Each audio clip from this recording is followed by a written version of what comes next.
UP powerful news में आपका स्वागत है। चलिए नजर डालते हैं आज की टॉप 25 खबरों पर। उत्तर प्रदेश में मानसून ने रफ्तार पकड़ ली है। पश्चिमी यूपी समेत कई जिलों में हुई झमाझम बारिश से मौसम सुहाना हो गया और लोगों को उमस भरी गर्मी से राहत मिली। मौसम विभाग के अनुसार 10 जुलाई को लखनऊ, आगरा, वाराणसी सहित प्रदेश के अधिकांश हिस्सों में भारी से बहुत भारी बारिश की संभावना है। अगले 3 से 4 दिनों तक मानसूनी गतिविधियां तेज रहने का अनुमान है। प्रशासन ने लोगों से सतर्क रहने और आवश्यक सावधानी बरतने की अपील की है। यूपी के बस्ती जनपद में करोड़ों की लागत से बन रही इथेनॉल फैक्ट्री को लेकर राजनीति गर्मा गई है। ग्रामीणों ने फैक्ट्री का विरोध शुरू कर दिया है। वहीं समाजवादी पार्टी के नेताओं के साथ साथ बीजेपी के स्थानीय नेता ने भी इथेनॉल का विरोध किया। बीजेपी विधायक अजय सिंह ने भरी मीटिंग में फैक्ट्री लगने का समर्थन किया, जिस पर जिला पंचायत अध्यक्ष संजय चौधरी ने फैक्ट्री के नुकसान बताकर उसे तत्काल बंद करने की वकालत की। इस पर सपा नेताओं ने भी उनका समर्थन किया। मेरठ के रोहटा थाना क्षेत्र में 15 मई को हुए ललिता गौतम हत्याकांड में आरोपी प्रेमी के परिजनों की गिरफ्तारी की मांग को लेकर जाटव समाज के लोगों ने बुधवार को कलेक्ट्रेट पर प्रदर्शन किया। कई घंटों तक चले हंगामे के बाद एसएसपी पुलिस बल के साथ मौके पर पहुंचे। पुलिस ने भीड़ को नियंत्रित करने के लिए लाठियां, फटकारी और कई प्रदर्शनकारियों को हिरासत में लिया। मामले को लेकर क्षेत्र में सुरक्षा व्यवस्था बढ़ा दी गई है। उत्तर प्रदेश के बस्ती जिले से बेहद दुखद खबर सामने आई है। रोजी रोटी की तलाश में मुंबई गए एक ही परिवार के 5 सदस्यों की मंगलवार को सड़क दुर्घटना में मौत हो गई। हादसे की सूचना जैसे ही बस्ती के रसूलपुर गांव पहुंची, पूरे गांव में शोक की लहर दौड़ गई और माहौल गमगीन हो गया। स्थानीय प्रशासन ने घटना पर दुख जताते हुए आवश्यक कार्रवाई शुरू कर दी है। यूपी की राजधानी लखनऊ में शर्मनाक घटना सामने आई है। यहां चिन्हट इलाके के एक होटल में महिला को 1 महीने तक बंधक बनाकर पूर्व परिचित अनिल कुमार सिंह ने दरिंदगी की। आरोप है कि अनिल ने उस पर वेश्यावृत्ति का दबाव बनाया, विरोध पर जमकर पीटा और फिर उसकी बच्ची छीन ली। पीड़िता ने चिन्हट थाने में अनिल के खिलाफ मुकदमा दर्ज कराया है। इसके बाद वीडियो बनाकर न्याय की गुहार करते हुए सोशल मीडिया पर वायरल किया। लाइव हिंदुस्तान वायरल वीडियो की पुष्टि नहीं करता। पुलिस ने अनिल को गिरफ्तार कर बच्ची को सीतापुर जनपद से बरामद कर लिया। पुलिस की तफ्तीश में अनिल और महिला के बीच रुपयों के विवाद की बात सामने आई है। समाजवादी पार्टी के राष्ट्रीय अध्यक्ष अखिलेश यादव ने शंकराचार्य स्वामी अविमुक्तेश्वरानंद से मुलाकात कर गोमाता को राष्ट्रीय सम्मान देने और सनातन धर्म से जुड़े विभिन्न मुद्दों पर चर्चा की। इस दौरान अखिलेश यादव ने राम मंदिर चढ़ावा चोरी मामले में भाजपा और एसआईटी की कार्यप्रणाली पर सवाल उठाए। वहीं शंकराचार्य ने मंदिर में कथित घोटाले के आरोपों की निष्पक्ष जांच और दोषियों के खिलाफ कड़ी कार्रवाई की मांग की। पूर्व एआरटीओ ललित कुमार के लखनऊ स्थित घर पर बुधवार को हुई विजिलेंस की छापेमारी में छिपी तिजोरियों से भारी मात्रा में सोना चांदी बरामद हुआ। टीम को 2 बड़ी तिजोरियां मिली, जिनमें एक दीवार के पीछे और दूसरी अलमारी के पीछे छिपाकर रखी गई थी। इसके अलावा बेड के भीतर से नोटों के कई बंडल भी मिले। कार्रवाई में कुल 13 किलोग्राम सोना, 1 करोड़ 62 लाख रुपए नकद बरामद हुए हैं। अब तक उनकी करीब 35 करोड़ रुपए की संपत्ति का पता चल चुका है। गोरखपुर में पात्र किसानों को किसान क्रेडिट कार्ड केसीसी से जोड़ने के लिए 23 जुलाई तक विशेष अभियान चलाया जा रहा है। वहीं प्रधानमंत्री फसल बीमा योजना के तहत खरीफ 2026 की फसलों का बीमा कराने की अंतिम तिथि 31 जुलाई निर्धारित की गई है। उप कृषि निदेशक धनंजय सिंह ने किसानों से समय रहते केसीसी और फसल बीमा योजना का लाभ उठाने की अपील की है। गोरखपुर में खरीफ सीजन के दौरान किसानों को गुणवत्तापूर्ण कीटनाशक उपलब्ध कराने के लिए कृषि विभाग ने विशेष अभियान चलाया। संयुक्त टीमों ने 49 प्रतिष्ठानों की जांच की और 15 कीटनाशकों के नमूने जांच के लिए लिए। निरीक्षण के दौरान अनियमितताएं मिलने पर 2 प्रतिष्ठानों को कारण बताओ नोटिस जारी किया गया। विभाग ने स्पष्ट किया कि किसानों के हितों से समझौता करने वालों के खिलाफ सख्त कार्रवाई जारी रहेगी। आगरा में भारी बारिश के बीच बड़ा हादसा हो गया। जामा मस्जिद के पीछे सुभाष बाजार मंटोला में नाले के ऊपर बनी एक साड़ी की दुकान अचानक ढह गई। हादसे में एक महिला सिपाही, उसकी मासूम बच्ची समेत 6 लोग नाले में गिर गए। अफरा तफरी के बीच 5 लोगों को सुरक्षित बाहर निकाल लिया गया, जबकि महिला सिपाही की मां का देर रात तक पता नहीं चल सका। एसडीआरएफ की टीम ने रेस्क्यू अभियान चलाया, लेकिन देर शाम तक सफलता नहीं मिल सकी। अयोध्या से जुड़ी जानकारियां समाजवादी पार्टी के अध्यक्ष अखिलेश यादव तक पहुंचाए जाने की आशंका को लेकर जांच जारी है। पुलिस को शक है कि राम मंदिर के निकट स्थित एक मठ के महंत के माध्यम से सूचनाएं साझा की जा रही थीं। इस संबंध में पुलिस ने संबंधित महंत के फोन की कॉल डिटेल रिकॉर्ड सीडीआर की जांच शुरू कर दी है। मामले में फिलहाल जांच जारी है और आधिकारिक पुष्टि का इंतजार है। कानपुर के घाटमपुर क्षेत्र के भीतर गांव में 32 वर्षीय शशि कुमार पाल ने पेड़ से फंदा लगाकर आत्महत्या कर ली। घटना से पहले उसने अपने पिता और पत्नी को फोन कर इसकी जानकारी दी। मौके पर जमीन पर राम राम लिखा मिला। प्रारंभिक जांच में आत्महत्या का कारण घरेलू कलह माना जा रहा है। सूचना पर पहुंची पुलिस ने शव को कब्जे में लेकर पोस्टमार्टम के लिए भेज दिया है और मामले की जांच जारी है। लालगंज में स्कूल बस हादसे में 8 वर्षीय छात्र यूनुस की मौत हो गई। हादसे के समय बस में 45 छात्र सवार थे। दुर्घटना में एक अन्य छात्र को हल्की चोट आई। बस अनियंत्रित होकर पलट गई, जिसके बाद स्थानीय लोगों ने तत्परता दिखाते हुए सभी बच्चों को सुरक्षित बाहर निकाला। सूचना पर पहुंची पुलिस ने मामले की जांच शुरू कर दी है और हादसे के कारणों का पता लगाया जा रहा है।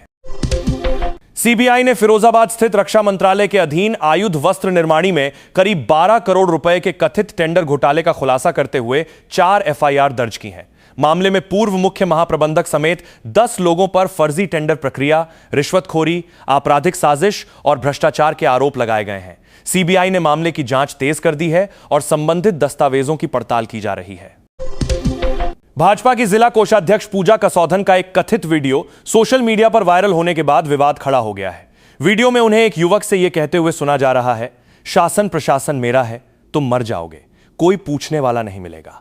क्षेत्राधिकारी नगर राघवेंद्र सिंह ने बताया कि वायरल वीडियो और पीड़ित की तहरीर के आधार पर कोतवाली नगर थाने में प्राथमिकी दर्ज कर ली गई है। मामले की जांच जारी है। मेरठ में छात्रा की हत्या के मामले को लेकर कलेक्ट्रेट के बाहर प्रदर्शन के दौरान सड़क जाम हटाने पहुंची पुलिस ने कार्रवाई की। इस दौरान 5 लोगों को हिरासत में लिया गया। वहीं बंदी वाहन में एक व्यक्ति को थप्पड़ मारने का आरोप भी सामने आया है। घटना का वीडियो सोशल मीडिया पर चर्चा का विषय बना हुआ है। पुलिस का कहना है कि मामले की जांच की जा रही है और आवश्यक कार्रवाई की जाएगी। कानपुर के घाटमपुर थाना क्षेत्र में रेलवे ट्रैक पर सुमित और ज्योति नामक दंपति के शव मिलने से सनसनी फैल गई। पुलिस प्रारंभिक जांच में इसे आत्महत्या का मामला मान रही है। वहीं मृतक सुमित के परिजनों ने इसे सुनियोजित हत्या बताते हुए रंजिश के चलते शवों को रेलवे ट्रैक पर फेंकने का आरोप लगाया है। पुलिस सभी पहलुओं की जांच कर रही है और पोस्टमार्टम रिपोर्ट का इंतजार किया जा रहा है। फिरोजाबाद के अरांव क्षेत्र में पत्नी के मायके चले जाने के बाद मानसिक तनाव में आए 28 वर्षीय युवक ने आम के पेड़ पर फंदा लगाकर आत्महत्या कर ली। सूचना पर पहुंची पुलिस ने शव को कब्जे में लेकर पोस्टमार्टम के लिए भेज दिया। पुलिस का कहना है कि मामले की जांच की जा रही है और आत्महत्या के कारणों का पता लगाया जा रहा है। अलीगढ़ शहर में करीब 20 घंटे तक हुई बारिश के बावजूद इस बार जलभराव की समस्या अपेक्षाकृत कम समय तक रही। नगर निगम का दावा है कि अधिकांश प्रभावित क्षेत्रों से 2 से 3 घंटे के भीतर पानी की निकासी करा दी गई। निगम ने इसका श्रेय सीएम ग्रिड परियोजना के तहत विकसित जल निकासी व्यवस्था, नालों की समय पर सफाई और पंपिंग स्टेशनों के बेहतर संचालन को दिया है। रुनकता से एतमादपुर तक नेशनल हाईवे पर गड्ढों, जलभराव, टूटी रेलिंग और क्षतिग्रस्त डिवाइडरों के कारण हादसों का खतरा बढ़ गया है। लगातार बारिश के बाद सड़क की स्थिति और खराब हो गई है, जिससे वाहन चालकों को काफी परेशानी का सामना करना पड़ रहा है। एनएचएआई ने बताया कि गड्ढों को भरने और क्षतिग्रस्त हिस्सों की मरम्मत का कार्य शुरू किया जा रहा है ताकि यातायात सुरक्षित और सुचारू बनाया जा सके। कुबेरपुर क्षेत्र में किसानों का धरना 13वें दिन भी जारी रहा। किसान 10% विकसित भूखंड समेत अपनी विभिन्न मांगों को लेकर प्रदर्शन कर रहे हैं और आंदोलन तेज करने की चेतावनी दे रहे हैं। भारतीय किसान यूनियन टिकैत के प्रदेश अध्यक्ष पंडित राजपाल शर्मा गुरुवार को धरना स्थल पहुंचकर किसानों को संबोधित करेंगे तथा आंदोलन की आगे की रणनीति पर चर्चा करेंगे। लखनऊ में बिजली उपभोक्ता अपनी समस्याओं के समाधान के लिए लगातार विद्युत कार्यालयों के चक्कर लगा रहे हैं, लेकिन सुनवाई न होने से नाराजगी बढ़ रही है। कई स्थानों पर उपभोक्ताओं ने विद्युत लोड बढ़ाने के दौरान अधिक जमानत धनराशि जोड़े जाने का आरोप लगाते हुए हंगामा किया। उपभोक्ताओं ने विभाग से जल्द समस्या का समाधान करने और प्रक्रिया में पारदर्शिता लाने की मांग की है। अलीगढ़ के थाना छर्रा क्षेत्र स्थित एमआर गार्डन में मंगलवार रात एक शादी समारोह के दौरान विवाद के बाद हंगामा हो गया। आरोप है कि दूल्हे ने अपने पिता की कथित बेइज्जती की बात सुनकर तलवार से दुल्हन पक्ष के लोगों पर हमला कर दिया। मारपीट में दुल्हन के भाई समेत 2 लोग घायल हो गए। पुलिस के पहुंचने से पहले दूल्हा फरार हो गया। विवाद के चलते शादी नहीं हो सकी और बारात बिना विवाह के लौट गई। मेरठ के दलित छात्रा हत्याकांड को लेकर प्रदर्शन के बाद राजनीतिक गतिविधियां तेज हो गई हैं। समाजवादी पार्टी के बाद नगीना सांसद चंद्रशेखर आजाद भी इस मामले में सक्रिय हो गए हैं। वहीं मामला राष्ट्रीय मानवाधिकार आयोग तक पहुंच गया है। समाजवादी पार्टी के अध्यक्ष अखिलेश यादव ने आरोप लगाया कि न्याय की मांग कर रहे पीड़ित परिवार और प्रदर्शनकारियों पर पुलिस ने लाठीचार्ज किया, जिसे उन्होंने निंदनीय बताया। मामले को लेकर जांच और कार्रवाई की मांग तेज हो गई है। मिर्जापुर के हलिया क्षेत्र की एक रिहायशी बस्ती में 7 फीट लंबा मगरमच्छ घुस आने से शुक्रवार सुबह हड़कंप मच गया। ग्रामीणों की सूचना पर वन विभाग की टीम मौके पर पहुंची और रेस्क्यू अभियान चलाकर मगरमच्छ को सुरक्षित पकड़ लिया। इसके बाद उसे मेजा ददरी बांध के गहरे जलाशय में छोड़ दिया गया। घटना के बाद क्षेत्र में दहशत का माहौल है। हालांकि समय रहते रेस्क्यू होने से बड़ा हादसा टल गया। पूरे देश में मानसून का असर देखने को मिल रहा है, जिसमें उत्तर प्रदेश में भी पिछले एक हफ्ते में कई जिलों में जमकर बारिश देखने को मिल रही है। इसी बीच सहारनपुर में लगातार हो रही बारिश के चलते वहां की नदियों का जलस्तर भी अब काफी बढ़ गया है, जिसमें जैतपुर गांव के पास बहने वाली सहंसरा नदी में अचानक आए तेज बहाव में नदी पार कर रहे बाइक सवार तेज धारा की चपेट में आ गए और उनकी 2 बाइकें भी पानी के साथ बह गईं।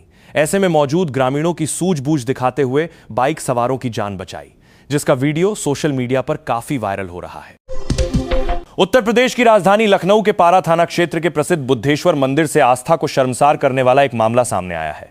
मंदिर की व्यवस्थाओं को संभालने वाला एक सेवादार ही पिछले कई दिनों से परिसर से चुपके चुपके बेशकीमती घंटे चोरी कर रहा था। लगातार हो रही चोरियों से परेशान मंदिर प्रशासन ने जब पहरा बिठाया तो आज आरोपी सेवादार झोले में दर्जनों घंटे भरकर ले जाते हुए पकड़ा गया। लोगों ने पुलिस बुलाकर उसे सौंप दिया है। जनपद के थाना धौलाना क्षेत्र के तहत आने वाले यूपीएसआईडीसी फेज 3 में उस समय हड़कंप मच गया जब सुबह सुबह एक गद्दे बनाने वाली फैक्ट्री में अचानक भीषण आग लग गई। देखते ही देखते आग की लपटों ने पूरी फैक्ट्री को अपनी चपेट में ले लिया। घटना की जानकारी स्थानीय पुलिस और दमकल विभाग को दी गई। थाना धौलाना पुलिस और अग्निशमन विभाग की टीमें तत्काल मौके पर पहुंची। स्थिति की गंभीरता को देखते हुए 6 फायर टैंकरों की मदद से कड़ी मशक्कत के बाद आखिरकार आग पर काबू पा लिया गया।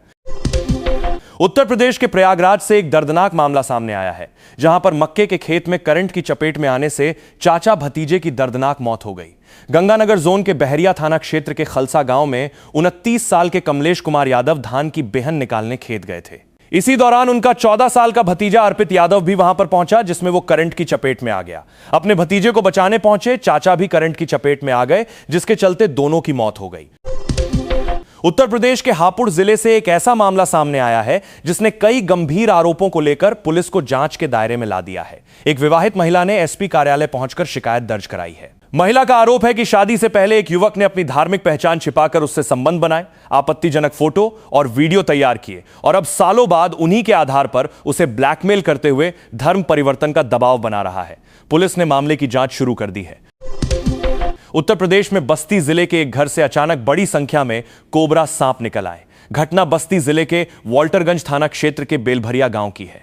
गांव में उस समय हड़कंप मच गया जब एक घर के अंदर से कोबरा प्रजाति के दर्जनों सांप बरामद हुए। एक ही कमरे में नागिन के 10 से अधिक बच्चों के मिलने से पूरे गांव में दहशत फैल गई। जिसने भी पहले देखा उसकी चीख निकल गई। दिल्ली एनसीआर में बीते 48 घंटे से लगातार हो रही बारिश ने नोएडा और ग्रेटर नोएडा में ड्रेनेज सिस्टम की पोल खोल दी है। बारिश के चलते शहर के कई इलाकों में जलभराव की गंभीर स्थिति पैदा हो गई। सड़कों पर घुटने भर पानी भर गया। कई हाई राइज सोसाइटियों के बेसमेंट और पार्किंग में पानी भर गया, जबकि कुछ जगहों पर लिफ्ट तक में पानी पहुंचने की तस्वीरें सामने आई हैं। इससे लोगों को भारी परेशानी का सामना करना पड़ रहा है। मथुरा के चौक बाजार स्थित ऐतिहासिक जामा मस्जिद में बुधवार शाम करीब 7 बजे उस समय हड़कंप मच गया जब मस्जिद के गुंबद का एक बड़ा हिस्सा अचानक भरभरा कर गिर गया। घटना की जानकारी स्थानीय लोगों द्वारा सोशल मीडिया पर साझा की गई तस्वीरों के माध्यम से सामने आई। राहत की बात यह रही कि घटना में किसी के हताहत होने की सूचना नहीं है। प्रशासन मामले की जांच में जुटा है। यूपी के ग्रेटर नोएडा के जेवर क्षेत्र में बुधवार देर रात एक दर्दनाक सड़क हादसे में बिहार के 3 प्रवासी मजदूरों की मौत हो गई। तीनों मजदूर खेतों में धान की रोपाई का काम खत्म कर पैदल अपने घर लौट रहे थे। इसी दौरान जेवर खुर्जा मार्ग पर तेज रफ्तार स्कॉर्पियो ने पीछे से उन्हें जोरदार टक्कर मार दी। हादसा इतना भीषण था कि तीनों की मौके पर ही मौत हो गई। घटना के बाद इलाके में अफरा तफरी मच गई।